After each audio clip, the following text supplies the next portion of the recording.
What is up? What is going on, everybody? Welcome to another edition of Off the Top Rope, Off the Mic Sports Network. Already talked about the ramifications of the moment itself.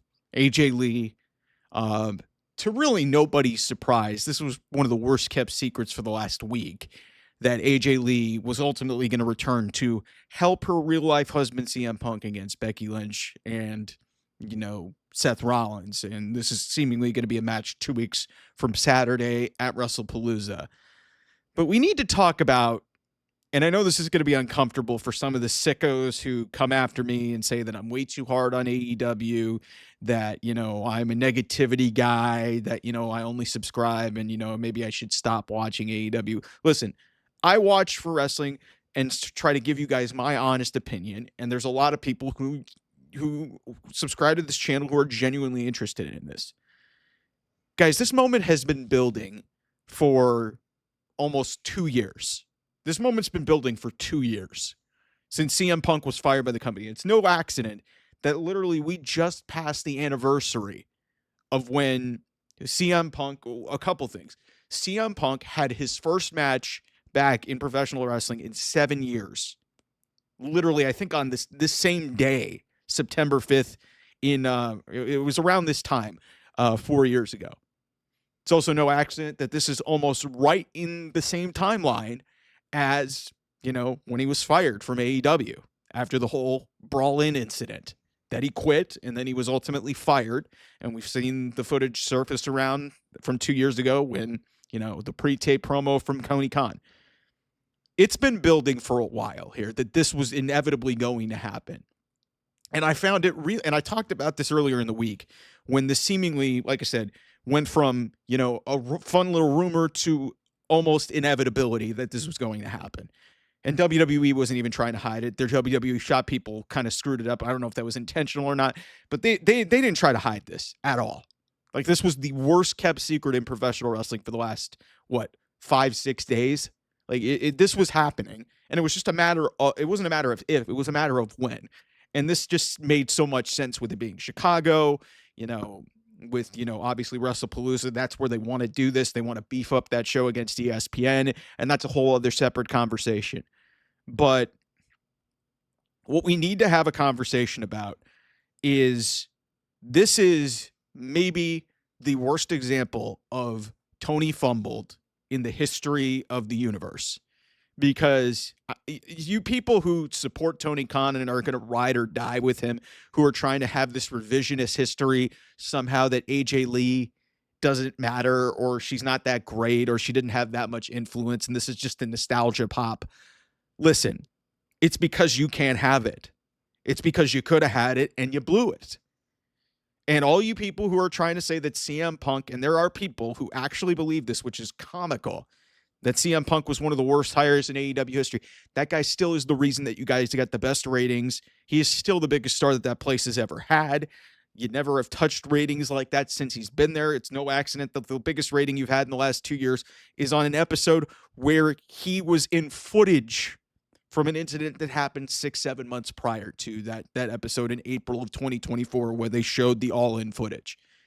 This is just, to me, this is a case of too little, too late.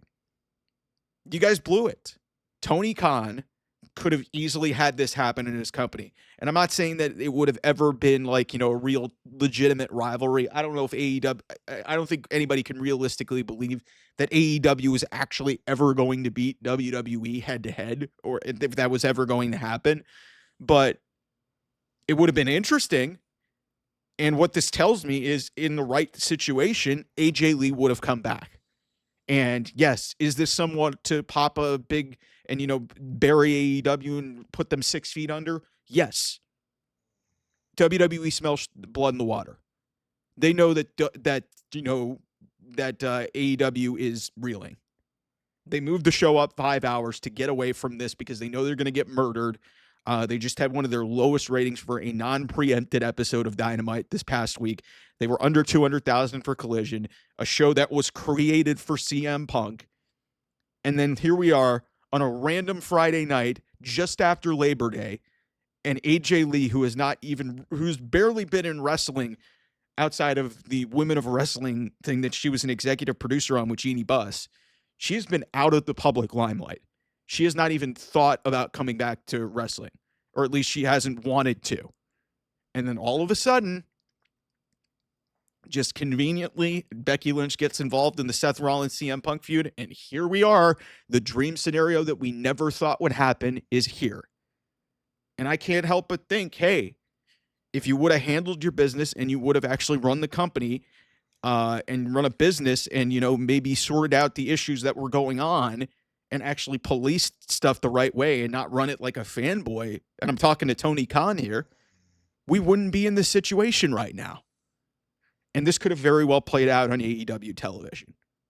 They could have had this in the United Center again, in front of, maybe even more people than the 16,000 that they had at Allstate Arena. But that's not the case. Light it up, hits on the airwaves in on the PA system, and the graphic comes out. Everybody's chanting, going, "Holy shit!" And whether you guys want to believe it or not, if you're an AEW fan, you fumbled, man. The only reason why you have any reason to say, you know what, hey, it's just a nostalgia pop, it doesn't matter. I know for a fact that, the better wrestling is going to be on the AEW show. You guys just had a show in front of 900 people and had less than 500,000 people watching it. Facts are the facts. Now, I'm not by any means excusing WWE for some of the creative that they've put out for the first 8 or so months of this year. And the fact is, the beginning and the end of the show was really the only thing that mattered. There was a lot. It was a very forgettable show with a lot of commercials. But the ending of this show was an all-time moment, not just in WWE history, in professional wrestling history. This woman is a trailblazer. And you had this guy. You brought CM Punk back to professional wrestling. AEW reignited the fire in CM Punk and brought him back to professional wrestling. And 4 years later, 4 years since his first match back in that very same company, in the same city, he has brought his wife back to wrestling, which was previously not thought of. You had this guy, and everybody's trying to rewrite history that Punk was the problem. Look at where everything is in AEW because of how they've conducted business and how things have gone through in the last several months and all these creative control things. You can't convince me that Tony Khan looks good at all. This has not been a good week for AEW, and it was capped off by what transpired at the end of SmackDown, a show that really is largely unwatchable. And now you're heading to a show in 2 weeks' time, WrestlePalooza, which is going to have that match. It's going to have Brock Lesnar and John Cena. Whether you want to see that or not, people are still going to want to watch that, even if it's, in a lot of ways gross and distasteful because of who Brock Lesnar is and what has been going on with him. However you want to feel about that, I'm not going to really pass judgment on that because we've known since SummerSlam that was the direction that they were going for John Cena leading into the back half of his retirement run. That's how this was going to go. So, but I just look at this, man, and I keep wondering to myself, man, in an alternative universe, AEW could have had this, man. And they blew it. AEW absolutely fumbled the bag. They absolutely fumbled the bag in this situation. And I've said, and then it's a running joke in this community with, a lot of different talents, Tony fumbled. And we kind of have some fun with it with like the Pentas and some of the lower level people like the Ethan Pages and not Ethan Page is still an exceptional talent, but he wasn't really treated like it. Ricky Starks, now Ricky Saints. There's a bunch of people, Mariah May. This was one of the biggest what ifs in professional wrestling. And a lot of people thought that it would never happen. But the facts are the facts that AEW had CM Punk in their company. Had him in there. 2 very bad incidents that could have probably been prevented if things were policed a little bit differently and they had a real boss. That falls on Tony Khan. And here we are. AEW's having one of the worst weeks they've ever had. Low ratings, 900 people. Your show's been moved. You're still charging $40 for a pay-per-view, even though you're doing it on the streaming service that you're aligned with in HBO Max. And CM Punk's wife is back in wrestling. The only people who are not happy about this are the people who are riding or dying with AEW and think that CM Punk is a cancer. Listen, he's not an easy person to deal with, but this could have been fixed. And this could have very easily been a different story that played out with, what would have happened if it played out differently, where CM Punk is still in AEW and maybe he brings back AJ Lee and they did business.